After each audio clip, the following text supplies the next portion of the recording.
Hello everyone, Alistair Gold here. Kind of feels like a sigh that you'd use for a defeat, but this was one of those draws that kind of felt like one. I should put this straight out at the start of this. I am recording this very late at night. I got all my work done from the day and I thought, you know what, I'm going to do this at the end of the night, which was a great idea about an hour ago. But in that hour since, I've nodded off a couple of times. So anything could happen in this video. I could nod off quite easily to it. I'm sure other people nod off to my own words, so why not me? So I could say anything. I could say anything incredibly daft, but I just thought I'd get it recorded tonight while it's all fresh in my head. Hopefully, I'm not particularly fresh, but it'll be fresh in my head, and then it's going to go early in the morning when people will watch it at some point. Well, it's technically today for me because it's past midnight as well. But let's dive into this. Looking at Ange Postecoglou after the game in the press conference at the Tottenham Hotspur Stadium, he kind of wore that all too familiar expression that we now see from Tottenham managers after a certain amount of time. It kind of comes at two different stages, I guess. One is when they realise just how much Tottenham Hotspur will beat you down. And secondly, it's when they invariably suffer some kind of enormous injury crisis. And I think I'm guessing in Postecoglou's head, he kind of thought, well, that in my first season, that's going to happen. That's been my experience everywhere I've gone. We've had injuries. My style brings injuries in the first season. But it's fine. That's just the first season. I don't think he quite counted upon Tottenham Hotspur and what will happen at this strange football club. And he's facing another one right now. When Archie Gray limped off late in the match with a dead leg, I just even say this is mad. He became the 9th senior first-team player unavailable to Postecoglou. I know he's 18, but he is a senior player. He's a first-team player. He's not like an academy player, that's what I'm saying. He's not like an old head in the team. He is the 9th first-team player unavailable to Postecoglou right now. And bearing in mind, it bookended a match where Dominic Solanke rocked up to the stadium and then had to go home because he was ill. He arrived kind of willing to try and play by the sounds of it, and Postecoglou and the coaching staff took one look at him and just were like, no, you're in no fit state to play a game of football whatsoever. Pretty much like I am right now, but not ill. Not yet, anyway. And it had been a bit of a shock, I think, to Postecoglou and his coaching staff because Saturday, Solanke had trained fine with the rest of the squad. But obviously something happened overnight and he turned up looking like, I guess, death warmed up is the expression that's used, isn't it? But trying to put on a brave face and just sending him home made for just a big rejig of the Spurs side, which we'll talk about because obviously Solanke's become such a key integral part to the way they play under Postecoglou. I've seen some people at the time when I put out the stuff that he was ill saying he should have played on, all this sort of silly stuff. No, he shouldn't have played anyway. Can you imagine how annoyed we would all be if in a couple of days' time the fact that he'd remained in the dressing room with everyone had actually caused a big outbreak of whatever he's ill with across the squad? So that 9 goes into double figures and yeah, you don't do that. And you don't also put him at risk of kind of worsening himself and not being available for other games. It was the right decision in that moment. It's just an absolute pain in the backside that he was probably one of those 3 to 4 key players that just Postecoglou would not have wanted to lose from his team today, and especially at the last minute when you've planned in the days before for exactly how you're going to play in a certain setup.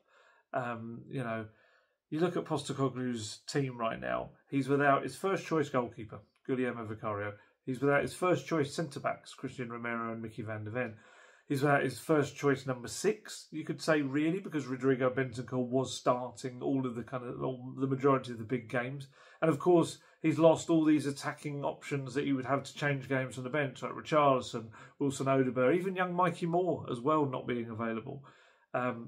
Gray hobbled off, 9 unavailable players. And it's not just the lack of options that he's got to turn to on the bench, Postecoglou. It's the fact that he's having to kind of start matches with the same main group of players over and over again, and they are starting to look tired. They're starting to look really kind of mentally fatigued in their decision making as well. It's like the worst possible time for him to have such a big unavailable list, because these games are every 3 to 4 days.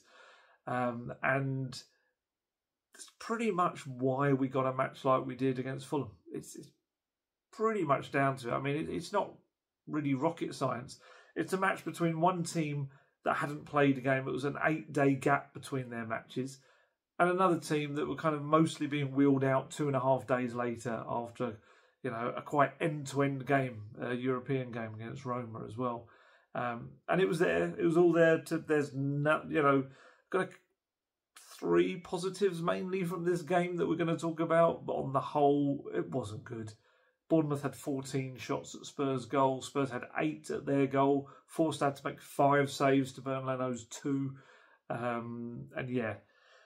Postecoglou's post-match interviews that he did were pretty much as tired and flat as the team's performance, really. And it was only in his press conference, funnily enough, where he started to kind of be fired up a little bit, because I think he started to get a little bit annoyed that the questions kept referring to the City performance in a good way, as if to say, that's what your team's capable of. This is the thing that's the kind of the frustrating part about what's happening under Postecoglou right now, is that I think a lot of people are very quick to kind of write it all off, and I've seen people saying he's out of his depth, things like that. I'm sorry, you're not out of your depth if you're beating City 4-0 at the Etihad, if you're winning 3-0 at Old Trafford, and don't give me anything about the sending off. They were already well on their way to absolute smashing United. You don't smash Villa as well. Was it 4-1 at home as well? And, there's... I'm sure people will say, oh yeah, but look, some of these teams have struggled since and all that. Yeah, but Spurs were the ones that kind of started a lot of those struggles as well. It's just...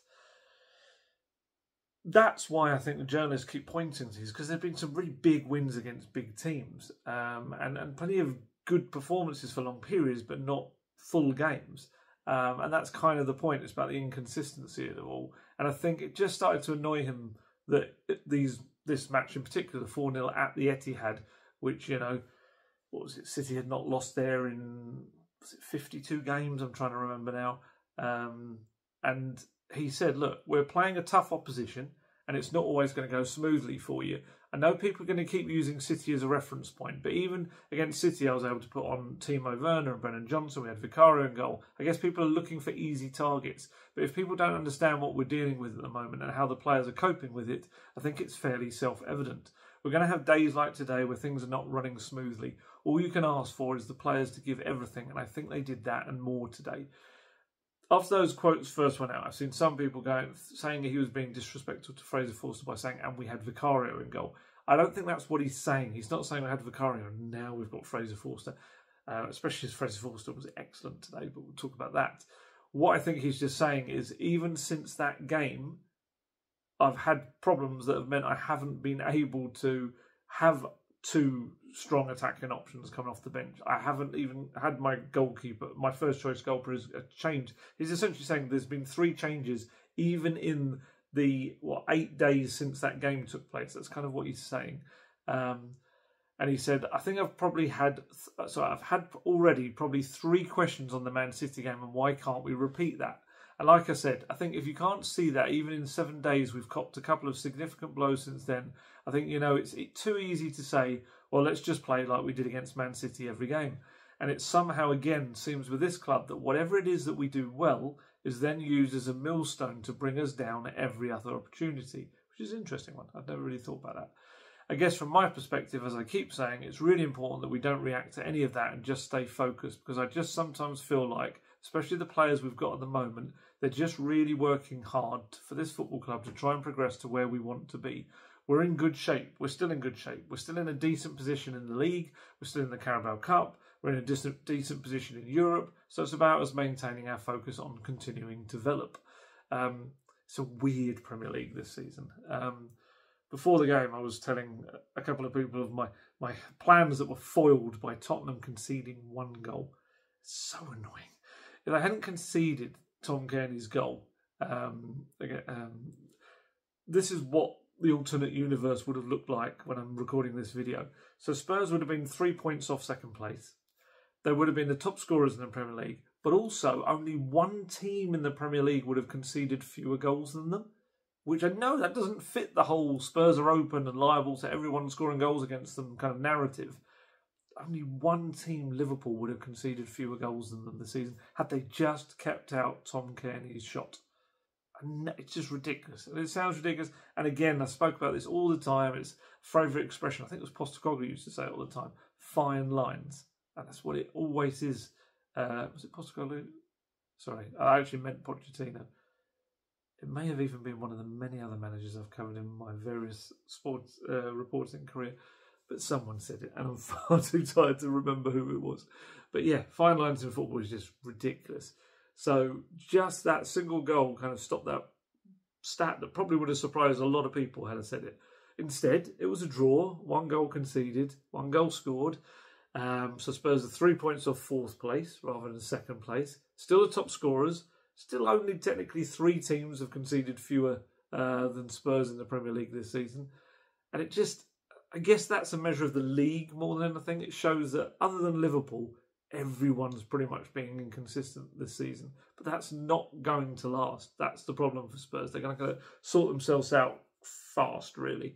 And obviously that's difficult to, I guess, Postecoglou, he's looking at that bench right now and he's seeing that 7 of the 9 substitutes have not ever started a Premier League match. I think that says a lot as well. And don't worry, we're going to talk about why that is, why that situation has been allowed to occur as well.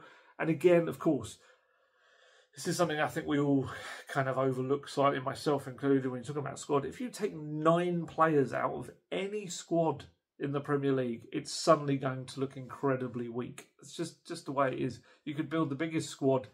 Maybe Chelsea's would probably be the one that isn't affected. But still, what you can register, you take 9 players out of it, and it's going to be absolutely hammered.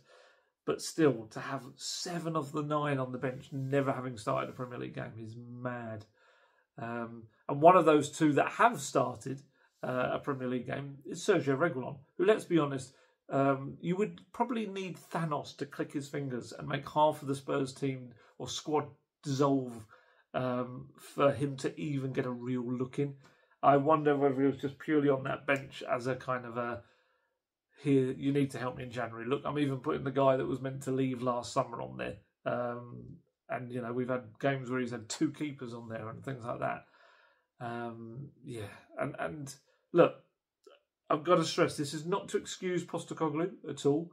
I'm giving him definitely the missing 9 players thing and having a weakened squad. But if you've got talented young players on your bench, ones that you have praised a lot, and you've made a big deal about signing them and saying it was your decision to sign them, then you need to give them the chance to start that first Premier League game. And the most obvious example, really, for me, wasn't even a really inexperienced young player. It was Jed Spence. Because Pedro Porro, for me, he looked knackered from definitely second half onwards. First half, he had this kind of moment where he had a really awkward slip trying to hit a crossing that was blocked, went back behind him, and in turning, I presume, on the wet pitch, he slipped and he did something to his groin. He kind of felt really awkward. It was either his groin or his hip. I couldn't tell exactly what it was. But that was allied to the fact that he looked knackered. He looked absolutely shattered as it went on. Couldn't track back on a couple of occasions when he made runs right up the pitch. There was one moment when James Maddison had the ball. Porro's kind of, I think Johnson started to go down the right. Porro started to move and he just kind of stopped. And Maddison's like going like that, as if to say, come on, go. And Porro's just like, nope, as if it just can't do it. And I don't understand why at that point, well, I don't understand really. For me, I kind of feel like Jed Spence should have started the game. And this wasn't, in hindsight, it was something I mentioned before the game as well. Because the reasoning, I think, for Dejan Kulusevski missing this game, and this is just my guess, is that Postecoglou's looked at it and thought, right, I'm going to have to rest him in one of the games coming up ahead of the Chelsea game. Do I rest him in a home game against Fulham, or do I rest him in an away game against Bournemouth? Probably you're going to lean towards the home game, because the home game, is a little bit more behind you. You're expected to win. It's on paper, it should be on paper. With Spurs, that's very much, something that never seems to work out. But on paper, it should be the game that's a better one to make a change in. And I kind of felt like similar. If that's the case with Kulusevski, why not start Jed Spence in this and give Porro a bit of a rest that he kind of probably really needs as well? Because Porro had also really struggled with Iwobi. Pace-wise, he was getting past him. And yet, Jed Spence never came on, which I didn't understand at all. He looked like he was about to. He was called back from his warm-up with Lucas Bergvall and Archie Gray. And it was kind of taking off his top, ready to come on, his bib. And it kind of, I don't know if it was the red card to Kearney just changed it, perhaps. I don't know. But yeah, it was a strange decision. I didn't get it. And look, Spencer's only a year younger than Porro. It's not like he's this ridiculously inexperienced youngster. He's played a fair few games kind of in the Championship. He's got experience now with Spurs. In Europe, as in playing at Rennes as well, and Genoa. It's quite an experienced guy now, despite his age. And yeah, it just, he's got praise from Postecoglou, got a new contract, and it kind of feels like almost since the contract came along, he has been ushered back to the side again, which is, I don't get it. I mean, it may be that he's going to start against Bournemouth, I don't know, but it just seemed like this was the more logical one, because with his pace and everything, even if you could, he may well say, Postecoglou, that Jed Spence isn't able to start a match yet. He's only played minutes here and there. But you'd still think you can get a half out of him, or 60 minutes at a push kind of thing. And certainly could have brought him on at some stage in that second half to start pinning Iwobi back and pinning Fulham back, because he's got a bit of pace. So he'd be able to get up and down that right flank and defend on the counter-attacks as well. And yeah, it just feels like a missed opportunity, really. Because now Porro's played the full 97 minutes as well, and will probably, he might not, but the odds would suggest he'll now start against Bournemouth. Yeah, I don't get it. So that's Jed Spence. You got Archie Gray as well. I know he would come on and get a dead leg at the end of the game and have to come off himself. But it was a case, he's a £40 million player. And yet we're still not seeing him in his natural midfield role. Why not? As that game was clearly, even after Brennan Johnson's goal, the game pattern didn't shift too much. Obviously the red card it did, but even before that, it didn't feel like the game pattern had shifted too much away from Fulham probably getting on top in kind of important areas and trying to get in behind Spurs. And I just think Archie Gray, with his kind of positive way he plays, his energy, his technical ability, just would have offered something a little bit more. And it just, this was one of these games where I get the frustration when Postecoglou kind of delays his subs. I do still believe there's a lot of games where he doesn't get credit for making impactful, game-changing subs. But this was one where I was thinking like, it kind of feels obvious, doesn't it, from where we're sitting. And yeah, for him to kind of come late on as well, Gray. Bergvall to a lesser extent, I would say, because I think he has proved that he's still got a little way to go until he's kind of ready for this. But he is a creative player. He is someone that maybe would have created something. But yeah, that was one of my main frustrations, really, because he's going to have to give these young players chances, really, because running the senior players into the ground is going to turn inconsistency into just consistently bad performances, tired performances, sloppy performances. It's, like I say, it's as much about mental fatigue as it is physical as well, and your decision making and what you're doing with the ball. It also makes a bit of a mockery of splashing out about £80 million on teenagers this year. I know Wilson Odegaard's injured, so he isn't really able to contribute to that, but if you're going to spend 80 million on teenagers and your one senior purchase is Solanke, you can't get to almost the halfway point in the season and these younger players aren't ready to start Premier League matches yet. That kind of makes a little bit of a mockery of all of that as well. And like I say, having 9 players out is freakish. There's obviously going to be a certain element of Postecoglou's training sessions contributing to that as well. But he's just going to have to find results, because the history will see results. It won't see the mitigating factors behind it. It just, life doesn't work like that as well. And his whole kind of thing about almost stop referring to the Man City result because, you know, we've had injuries since then. If I'm him, I probably think do refer to it, because if they start referring to some of the poorer performances, you know, like the Palace one, the Ipswich one, the Brighton second half, and you know, elements of today as well, yesterday now, against Fulham. I wouldn't, if I'm him, I wouldn't want that referred to. I would probably refer to the City one and say, look, this is what we can be, but we're having problems right now. That's kind of the way I'd look at it. But yeah, don't know, maybe I just look at it a little bit differently. I'm going to do a few positives. I can't just go down the negatives for the whole thing, otherwise my brain is going to explode. The Tottenham Trinity, I'll call them, were probably the positives for me, and that was that little defensive triangle of, do you know what a triangle looks like? Fraser 4-string goal, Radu Dragic and Ben Davies, technically the other way around. They, for me, were probably the main positives, almost only positives to take away from it. Ben Davies sporting a black eye as well. But I didn't realise till the game started, and I checked around. He did arrive at the stadium with it, so it must have happened in training, you would presume, or, you know, I mean, he's got a little one, hasn't he? Sometimes little ones kind of will throw things about and it can whack you in the face. But I don't know how it came about, so I'm not going to guess. Technically, I guess I just kind of did. But he's doing well at the moment, Ben Davies. He's kind of showing, if he gets a run of games, he can be a very useful player. Made a really early important sliding tackle in the box. I can't remember who it was on now, but it kind of set the tone for his performance. He was very good. And it's weird because I really see elements to him that are a bit of a leader on the pitch. I see him organising. I see him talking to people constantly. Even after they scored Fulham, you could see him kind of going to everyone like, come on, get your levels back up again, kind of thing. And there's this strange quirk, I think I've mentioned it before, that he's never been involved in any of the leadership groups at Spurs under any manager. Every manager has loved him, yet he's never been seen as part of the leadership. And which is quite interesting, really, because you kind of look at the senior figures that have been in those leadership roles.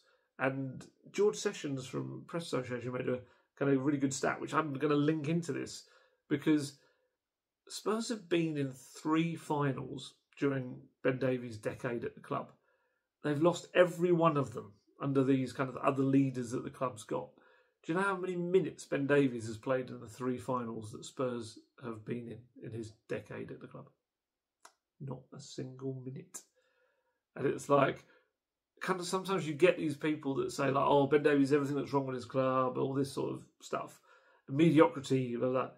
But when they've had their 3 biggest moments, their 3 finals, he hasn't played a single minute in any of them. So it's not his fault they lost. Absolutely not. Others have come in and not done it. Those leaders have not led. I was going to say leaded. They have not led. Yeah, and I just kind of feel like he is becoming a bit of a leader now. I mean, he's the Wales captain, because it's kind of, I think it's Aaron Ramsey, isn't it? It's fallen upon Davies because Ramsey's just not really in the team. Or not available at times as well.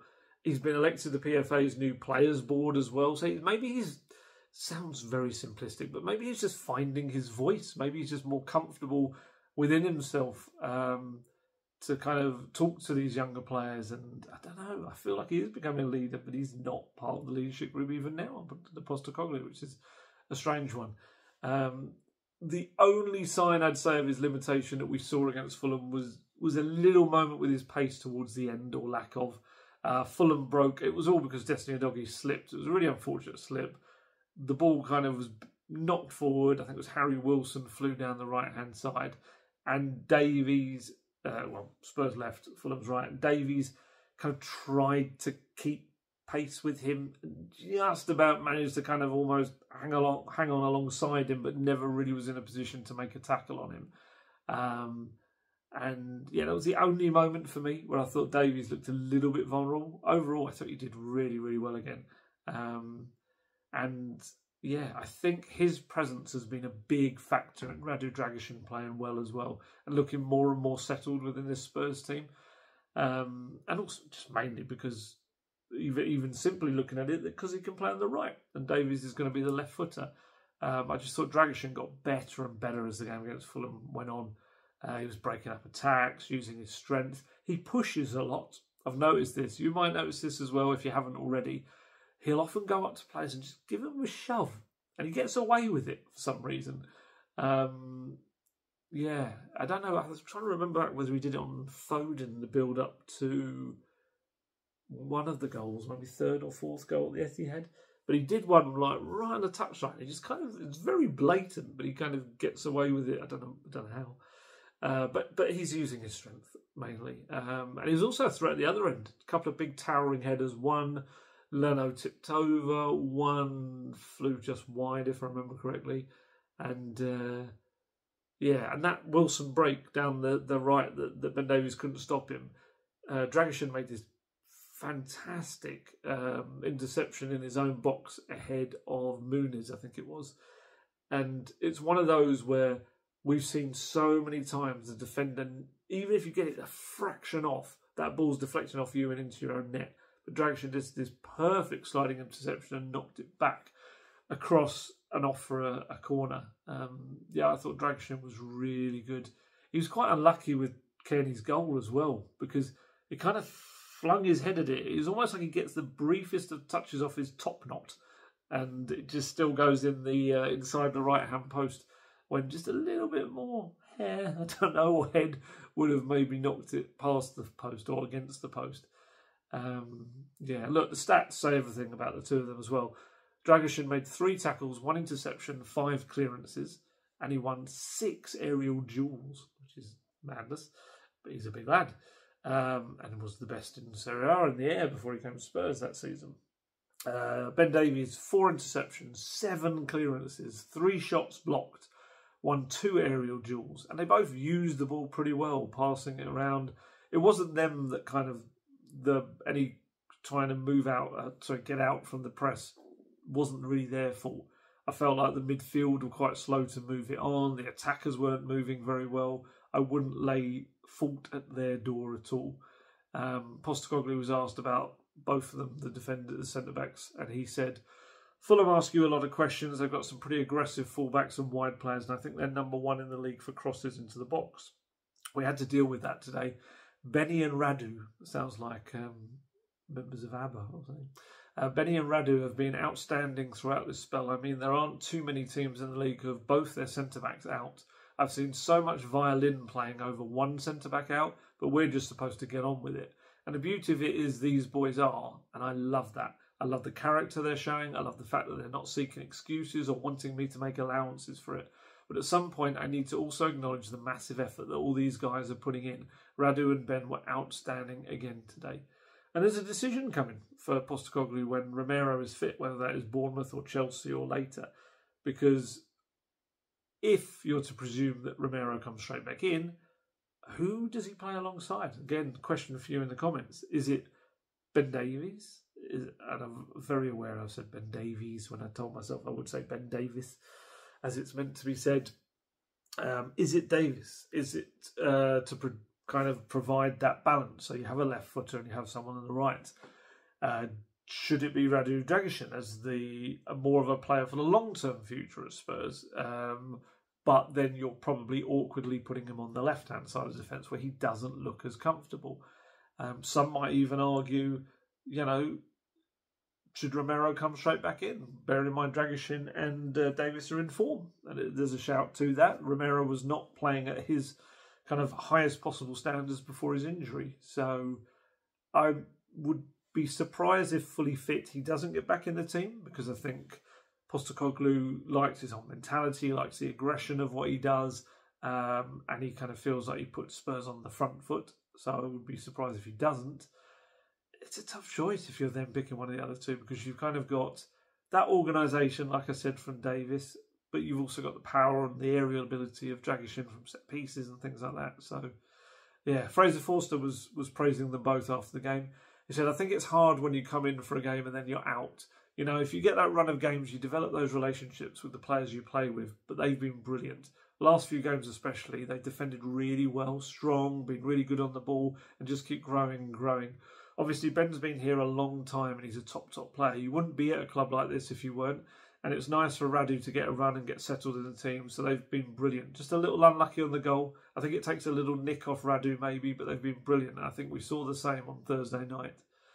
So yeah, within a kind of a really inconsistent team, they've been the kind of the consistency. They haven't always been perfect. Galatasaray had a tough night, but on the whole, I kind of feel like I really don't want to lay much blame at their door because I think they've done well, both of them. And then, like I said, there's Fraser Forster behind them. Thank goodness, really, that he's come in and done so well, because it's just one less problem on the massive pile of problems on the Postecoglou kind of injury list and absence list and all this sort of stuff. Vicario was there. He's back in England now. He was at the game hobbling around on crutches in the dugout area with his cap turned backwards, sitting next to Mickey van der Ven for much of the game. He talks a lot. It reminds me of, I don't know if you remember, I used to say about this in the videos, Fabio Paratici used to sit in the dugout way back when he was allowed to do that. And he would just talk, and you just see him down there berating every decision, going on and on and on, and like shouting sometimes, like at the players, which was a bit like, kind of felt a little bit not unprofessional, but it felt like it was not his place to do it, if you know what I mean. It should have been the coaches. It would have been Conte era, wouldn't it? And a bit of Nuno too. But yeah, he had people that had to sit. I think it was Steve Hitchen at first would sit next to him. I think Galini sat next to him for a while as well. And both of them, you could see, were like, they had their ear absolutely torn off by the amount he spoke. And I was looking down, it was kind of a bit like that for Van der Ven. Vicario was just talking about every single little aspect of everything, and like passionately as well. But yeah, Fraser Forster has come in and he's done so well. I would probably say his performance against Fulham for me is one of, if not the best I've seen him in a Spurs shirt. You know, he made a lot of saves against Galatasaray, for example, but he made mistakes in that game. Whereas I felt on the whole, there was one iffy pass to Basuma that I remember that Basuma couldn't get to. That aside, I would say he kept a very consistent level of a really good performance. Yeah, and bearing in mind, this is his first Premier League appearance in 18 months as well. You might remember, you know, I think it was second half of the season, wasn't it? Newcastle onwards, when Lloris got injured and he filled in for him at the start of last year, got himself back in England's squad. Ended up getting himself a new contract as well. And yeah, it just goes to show you right now, it is something Postecoglou said, to be fair, how important it's been to get him playing in those cup matches, because he now doesn't look like he's coming in cold. He looks sharp and he's doing well at claiming crosses, free kicks, corners. I've been quite impressed with that and his ability with that. And yeah, his saves against Fulham were excellent. He kind of denied Raul Jimenez early on. Then Jimenez was left completely unmarked in the 6-yard box, and it was like, okay, here we go. This is the first goal. And he made a really good reflex save to that. Pushed an Iwobi shot onto the crossbar. He's like fingertips, but just enough to kind of divert it. Made a save from Diop's knee at his near post. Sorry, he made a save with his knee from Diop at his near post. Then Iwobi had a shot on a turn that he saved as well. He came out. He was just really positive in what he did. He was just came out confidently to try and kind of stop people getting through, stop saves getting past him, and stop shots getting past him even. And yeah, I thought he was really good. Like I said, nothing really I felt he could do about Kenny's shot. It was right inside that corner. And yeah, it's just been one less problem for Postecoglou to deal with, which is huge right now. Postecoglou was asked about him. He said he was good. We needed him in some big moments today, and I think when you lose your goalkeeper and someone as significant as Vic for us, I think the key to that is to have someone experienced who's not going to be overawed by filling those shoes. Fraser certainly has done it for a number of years. We see him every day. What you saw out there, we see every day in training, and he still has a strong work ethic. And he had a couple of big moments today which were important for us. And again, he'll be important moving forward. Because he's had a tough year as well. This is the other thing. You know, he had fractured his foot, didn't he, this year. Was out for far longer than was expected. I remember Postecoglou saying at one point he'll be back in April. And he wasn't back till well into the end of pre-season, maybe even just as the season started. And he's missed this pre-season with that. Missed the last pre-season chunk of it. I think he had COVID, didn't he? Didn't he get it on the tour? Pretty sure he got it on the tour and had to stay behind, if my memory serves me right. I'm trying to remember. It's been a while. But yeah, he's... he feels like he's getting rewards for his efforts now. His quotes after the game were quite good. I feel good. Obviously, it makes a difference when you play a few games in a row as opposed to one game in and then you wait a couple of weeks. It was hard to get up momentum, but I do feel really good. I look after myself physically. I was able to make a few saves, but it was just obviously frustrating we couldn't get the win. And he was asked whether the cup appearances have been important for him, and he said huge. I think if I look back at the last year and a bit, I've missed both pre-seasons through different issues. I was obviously out for the best part of 6 months with a broken foot. It's always hard when you miss pre-season. So to get whatever games you can is important. It's always hard if you come in for one game and then you wait a few weeks. So if you can put a run of games together where it's goalkeeper or another position, I think you just grow and grow in that position. So that's been crucial for me. And he is, I've said this before, a really positive character within the club. He can be a calm head, kind of say, what needs to be said at times, but he also can be a bit of a joker and lighten the mood. Anyone I asked him in the club, if you ask him who the funniest person is at Spurs, they say Fraser Forster. I'm not saying that's an important reason for him to be at the club or anything. It's just kind of explaining kind of what the character he is. He gave a good insight really into his club interview afterwards about what it's like to be a second kind of fiddle goalkeeper, as it were, a backup goalkeeper, and what's important about that role. And he said, it's not an easy role because we all want to play every game, but when I know Vic's fit and Vic's playing, then you've got to think what you can bring to the squad and what you can bring to the dressing room as well. I think for me, being a slightly older player, you've got that experience, you've got things you can help the younger guys with.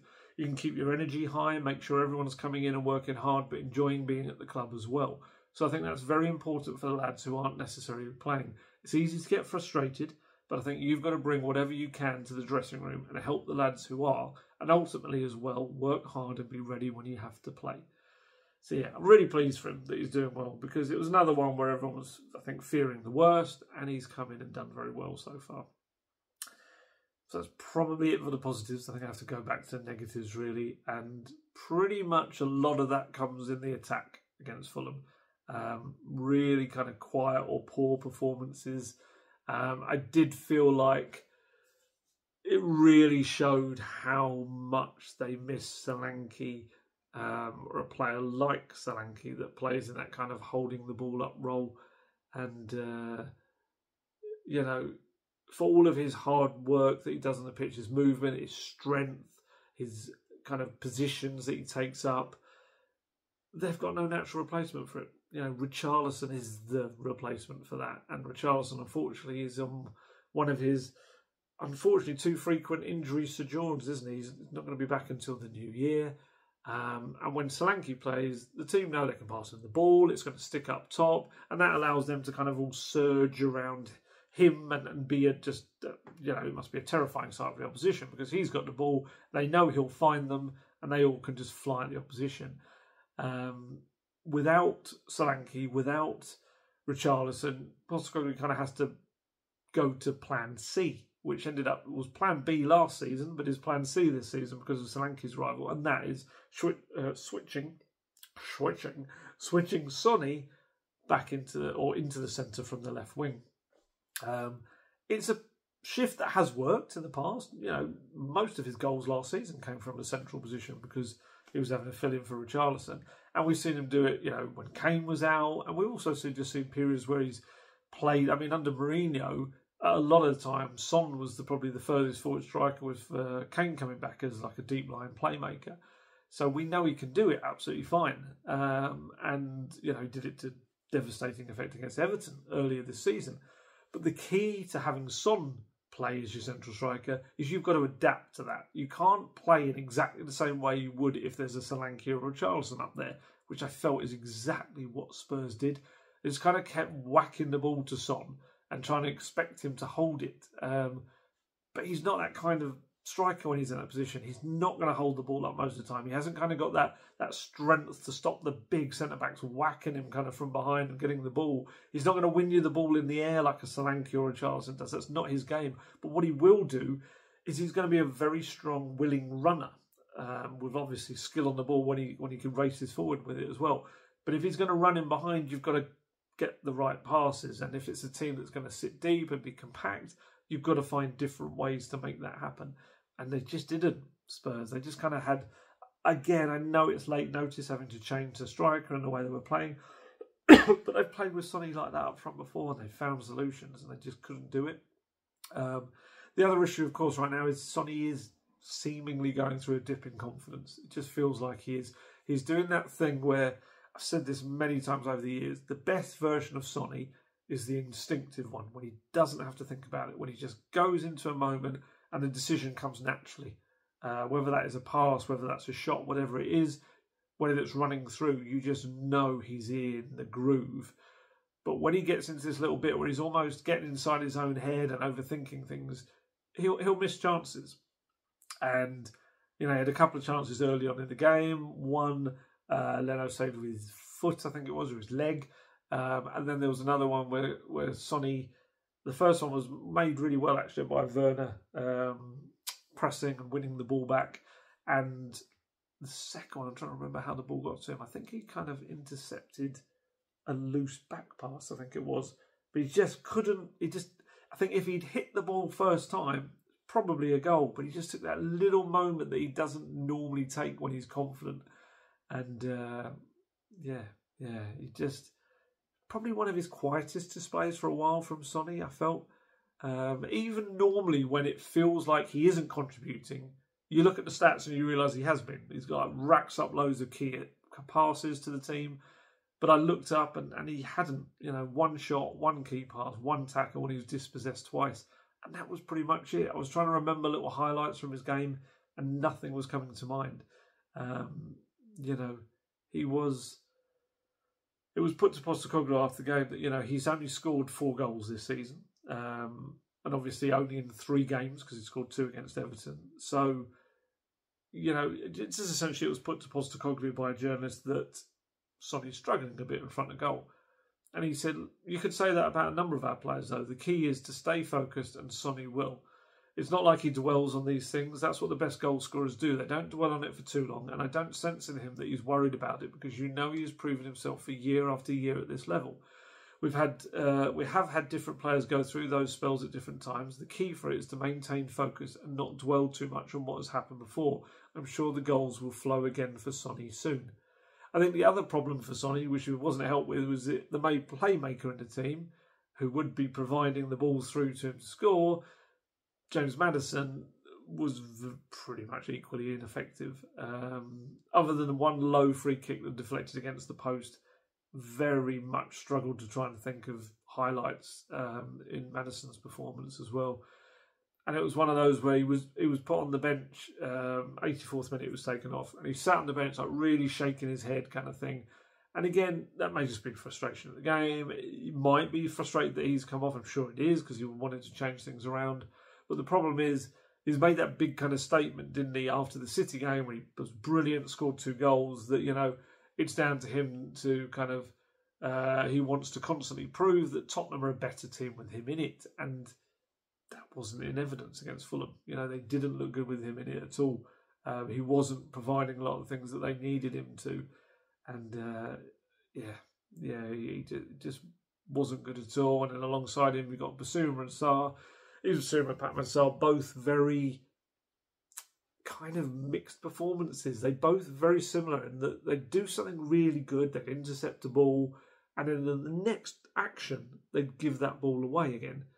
Neither of them played particularly well. That whole midfield just looked very lacking in ideas, really, and what to do. And you know what? Probably the most dangerous attacker on the day, thinking about it, was Timo Werner. Had that early moment when he won the ball back, gave it to Sonny, and then Sonny's shot was saved. You do think it's probably a different game if that goes in as well, because then Fulham have to really open up, I think, and that then allows Sonny to run in behind, which is something obviously it's more his strength. And then he's provided a beautiful cross for Johnson's goal. If you kind of look at it, he's running into the box at speed, stops, then notices Johnson's in space at the back and just hits this little curling effort with his instep that finds Johnson's run perfectly. And Johnson's finish is superb. It's a really good volley. But yeah, I just felt Werner was probably the more dangerous player on the day. 2 key passes, won a couple of fouls in dangerous positions as well. I still don't feel he's moving entirely freely. I feel like there's a few moments when you see him not go for something and just sometimes stop and I don't know if it's the groin problem that's still causing problems, but I just don't feel he's 100%. I'm sure Postecoglou would tell me he wasn't. Johnson, I think that brilliant finish kind of glossed over what was a pretty forgettable performance for him. He would have I'd put him level ranking with Son other than the goal. I just don't think it was his only shot of the game. That didn't contribute any key passes at all. All 3 of his crosses, like Sonny, went to Fulham players. There's no doubting his ability in big moments this season for them. You know, that's 3 consecutive matches he's scored in for club and country. And 10 in all now for Spurs, which has doubled his total of goals from last season already. He's contributed a goal in half of his games this season for Spurs, assist as well. And he's got the ability to be much better, though. I still feel, he's only 23 years old. I feel there's a lot more that can come from his game. But the fact that he is the top scorer and he is weighing in those important moments, he's such a strange player in certain aspects, because sometimes you're really willing him to go at his man. And why don't you do it? Go on, just go for it. And sometimes I wonder whether he's worried about his hamstring still. I always remember kind of in the matches after he came back, after injuring the hamstring against Arsenal last season, he was so overly cautious about it. And I feel he's quite selective now. And in a good way in certain aspects, against Roma in midweek, beat his man, got the ball across, Saul was fouled for the penalty, and then made a great kind of movement into the box to score from Decky's pass against Roma. And then again against Fulham, it's a really good bit of movement. But he's not going at his man as much as I'd like to see him do with the ability and pace he's got to do that. So, it needs to be far more from him. Decky's rest was interrupted in 67 minutes in, but he came on as the kind of false 9 type. So Son went back to the left, Decky played through the centre.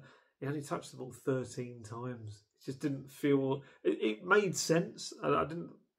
that's purely me being in hindsight saying that he kind of wasn't able to influence affairs. I understood in the moment bringing him in there because he'd done the role really effectively in pre-season as well. But even Forster kind of said the final third was where it all really fell apart. He said, I thought, to be fair, that we were good. We moved the ball, showed real grit and determination times where we had to defend. I thought we defended really well as a unit, and then maybe just lacking that final pass, final action just to get a second goal. But, I think the lads worked incredibly hard. I think you've got to give credit to Fulham as well. I think they defended really well, very compact as a block. And we just couldn't find that final pass or final action just to get the second. Which is similar to the other night against Roma. It's getting an advantage, albeit against the run of play against Fulham and not pushing it home. And that's been one of Spurs' kind of issues, certainly this week, really, or certainly the last 2 games. but also in some other games. Brighton, of course, we can talk about.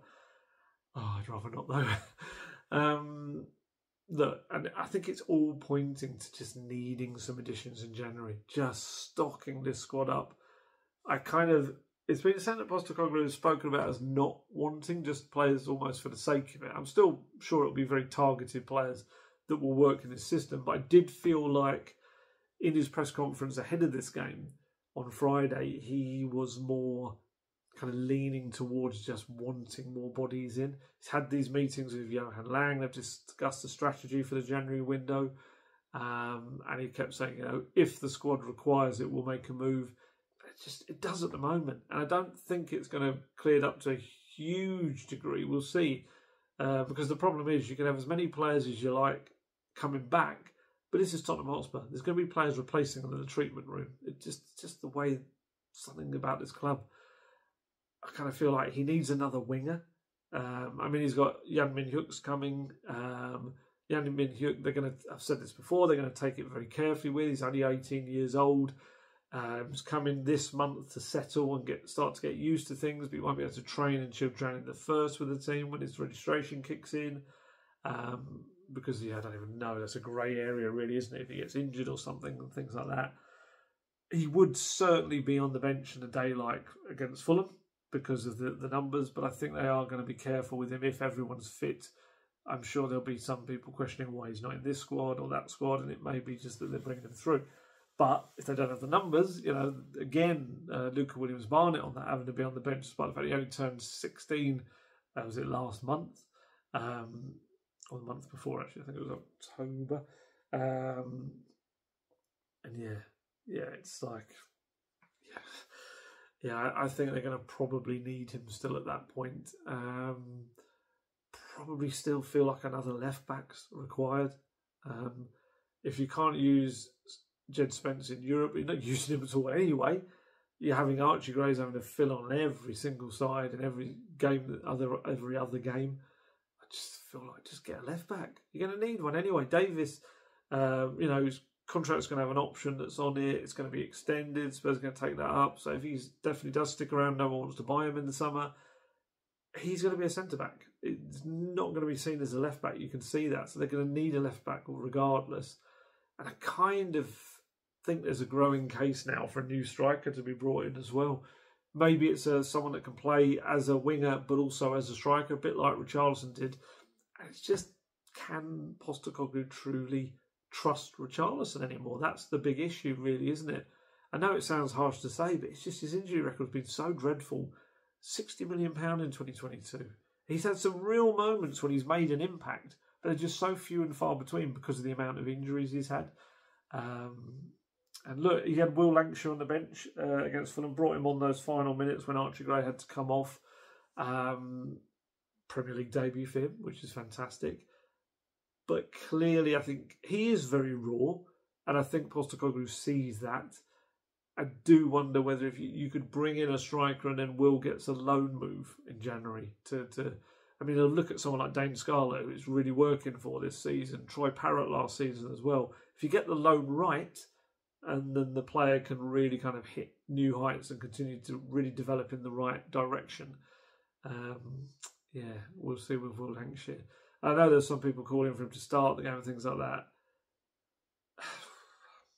He started 2 games now for the club, hasn't he, in Europe. I wouldn't have been entirely against it. But I just think if you're going to bring in Timo Werner again, who did well, the only way is to play Son and Johnson either side of Lancashire. It's a maybe. The more I'm talking about it, the more I'm kind of convincing myself it would have been fine. But yeah, I do feel like a new striker that can kind of play on the wing as well would be a very useful addition, even when the likes of Odebear are back, because then they can just flip between the couple of roles. But yeah, there's no denying the squad needs to be a bigger one. The fixture schedule and his brand of football, I think, just requires it. It really does. As I said, those 9 players will return at different stages, but others will replace them. It's just the changing nature, I think, of football now. Everyone needs bigger squads because, I mean, first off, they can't even change it before them because Sem's got 9 matches in 29 days, and we've just had the first. It's mad. Forster said after the game, I think it's going to be a real squad effort over the next month. It's an incredible schedule of games, and obviously it's tough when Dom's ill today, one you're not really expecting, but you've got to deal with it, and it gives you an opportunity. It gives an opportunity to someone else. It's going to be a real squad game. You're going to have to grind out results. It's going to be a big ask for everyone, but ultimately we all love playing football and playing games, so just embrace the challenge. There's a huge game every 3 or 4 days. You've just got to go again and try and win that one. Trying to think who might be back. Solanke, it depends. If he's feeling a lot better tomorrow or Tuesday, then he should be back to face his old side, you think, on Thursday. Romero and Van der Ven yet to return to training, still training individually. It could be that Romero maybe, as the days go on, gets himself in a position to kind of be available. And then you've got to decide, do you play him again in that game to bring in fresh legs, or do you have him ready for the Chelsea game as fresh legs when it's only 2.5 days later? Because this is the mad thing about it, isn't it? Because Chelsea are 2.5 days later or so, and they'll have had an extra day to recover for that because they play on Wednesday rather than Thursday. I don't know why the two teams playing each other at the weekend are playing. One is playing a day later. It does annoy me that. I think it's probably geographical because I think Chelsea are playing away at Southampton, but it's not like they're in the same exact kind of city, is it, or town or anything like that. So, yeah, I don't know. I feel like that should be equalised a little bit. But yeah, I think even Bournemouth, I know it's a bit different when it's Sunday to Thursday, but even Bournemouth played on Saturday, so they've got an extra day to kind of get ready. They've got 1 million penalties, didn't they? Clivert scored a hat-trick of penalties, which I think is the first time that's been done in a Premier League game. Premier League game, I should stress that it may well have been done before the Premier League existed. Although, was there anything before the Premier League existed? Yes, I know there was. I'm being facetious because it is the ridiculous way that football is looked at nowadays. So yeah, Postecoglou is going to have to find solutions from within in this next month. There's no way to bolster the squad until January arrives. And it may, like I said, mean that he's going to have to give opportunity to some players that he was going to do a little bit later. He needs to find a way because, like I said about that table, it's tightly packed right now and it's helping Spurs in a way that everyone else is also kind of, other than Liverpool, really being inconsistent. But it is going to start falling into its natural order and Spurs cannot afford to be left behind. They just can't. Because you could put all your eggs in the Europa League basket and the Carabao Cup, and they could, in a one-off cup game, go out and those journeys are over and they find themselves in a rubbish position in the league. So, yeah, it needs to be better. That was not a good performance. It was a really tired performance. And I know it's going to provoke really strong reactions from people. But it did look tired to me more than anything else. And, yeah, it's just a killer, this injury list right now. Really is. Very briefly before I go, not doing a lone roundup because I haven't actually had the chance to kind of really look at what people have done this weekend, but the one of the things I did see, because it was amazing, Josh Keeley, if you haven't seen it, his brilliant loan at Leyton Orient continues with, he scored a massive goal. I think it was deep into added time at the end of their FA Cup tie, and he forced extra time. I think that's the way it went. Went up the pitch and scored an absolute beauty of a header from a free kick. Just doing so well. So pleased for him because, for young players, only 21 years old as well, to go and kind of test your luck at, your first senior minutes really in the Football League, and he's doing really well. Obviously, this was FA Cup. And then another big FA Cup goal, George Abbott scored this absolute beauty of a lob. He just hit it first time and it's curled in, and it's kind of made all the better his goal for Notts County by the absolute just kind of chaotic nature of the goalkeeper who's lost his bearings completely and runs into the post and the side netting. I think Notts County lost the game. I think it was a consolation at the end, but it's still a cracking goal. So yeah, type in Josh Keeley and George Abbott if you can. I think that I retweet them both, so they're both in my Twitter, X profile, whatever you want to call it, if you want to scroll down on that. I am across all of the social media things because there is definitely a difference between them. I'm on Blue Sky, I'm on threads as well. And yeah, there's definitely a difference. There's a different crowd, let's put it that way. I do find that I don't know, maybe withdrawing from interacting so much on like Twitter and X or whatever it's called. I don't know why I said whatever it is called X. Just because it's just become a really, like, some of the stuff that was being said about Postecoglou after the game today. I must say, I muted a fair few people. It's just like, if that's the way you're going to talk about someone, I don't really want to see that in my timeline. And I'm not even talking about swearing or something, just really, really horrible terms. And I just feel the Postecoglou kind of stuff about him as well. He's been at the club 18 months. He's overseeing a massive overhaul. He is part of this wheel of doom at Tottenham, and he is trying to change it by making something different. You know, we've said this a million times. The constant, of course, has been the people above. And every time there's a problem, they've looked to the managers and just gone, yeah, it's their fault, get rid of them. And in shock horror, the same kind of cycle of doom or wheel of doom, whatever you want to call it, has continued. And I just feel like here's a guy that's he's always trying to break that wheel. He's trying to do something completely different to what we've seen before. He's been hampered by the club's best player leaving on the eve of his first season. He's been hampered by injuries galore, which, yes, some of them will be through his methods as well. And just, he's trying to do something different. Whether it truly was his desire to bring in young players or whether it is the club's profile of players, don't know if we'll ever know. But, you know, I don't think that's helped him either. You know, he's got a Solanke who's been a massive kind of impact on the team. So surely that just shows you straight away that if you could bring in one or two other players like that who are ready-made, it would have made a difference.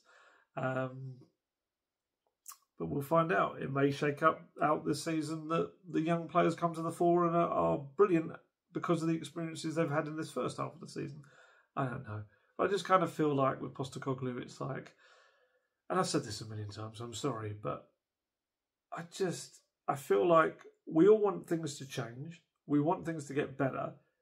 But then we kind of lose our patience when the rebuild process is happening and it's going through. And yeah, immediately we kind of fall into the game, I guess, that Spurs have kind of been built on, is that always believing that, oh, it's the manager, change the manager's fault. And it's like, we know that the way the club is run in a way that doesn't set it up for kind of instant trophy success. It's a longer game club is the idea, I suppose, as frustrating as that can be, and maybe will be until they get extra investment into the club or someone buys it, I don't know. But ultimately the managers, I hate that they're always seen as the scapegoat, and when they're trying to build something. And yeah, I've seen enough in the Postecoglou football to believe that it can be a success. And like I said at the top of this, you know, had they not conceded that Tom Cairney goal today, Spurs would be the top goal scorers, and only one team in the Premier League would have conceded fewer than them. There's so much to build on around that. And a load of the metrics around Spurs are, you know, they're up the top of various things. It's just that there's so many factors right now that are absolutely harming them as well. So yeah, it's just, there's a lot of work to do, and this is going to be a really tough month. It could end up being a make or break one, purely because they're a club that, like I say, look for a scapegoat. And if this kind of weakened squad continues to look tired and struggles in games, then there's only one person that's going to pay the price for that. And it's not the people at the top, because they've been the constant. It will be Postecoglou. But I still hope that we're a long way from that being anything that's a reality, and hopefully the results, you know, I mean, it's weird. I'm kind of talking this way, and they've actually had an unbeaten week. They've actually broken the win-loss thing.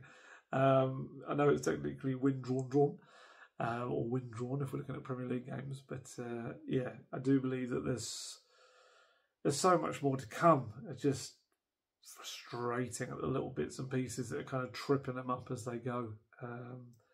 Who knows? Postecoglou might get sick of it himself. But yeah, we'll see how it goes. So it's ended up kind of being a bit, I don't know whether downbeat or positive ending, but I am absolutely knackered. It's very, very late at night. So hopefully you're watching this far more refreshed than I am right now as I'm recording this. And yeah, the games come thick and fast. We've got Bournemouth. I think it's quite an early press conference on Wednesday in around 10:15 on Wednesday morning. Then Bournemouth, stupid late kickoff, 8:15, and there's no time to even breathe after that because we're into the Chelsea game pretty quickly after that as well. So another big week. They can turn it around with a couple of good performances, but they've got to find the energy to do that. So yeah, we'll see how it all goes. But yeah, it's definitely time for me to head off.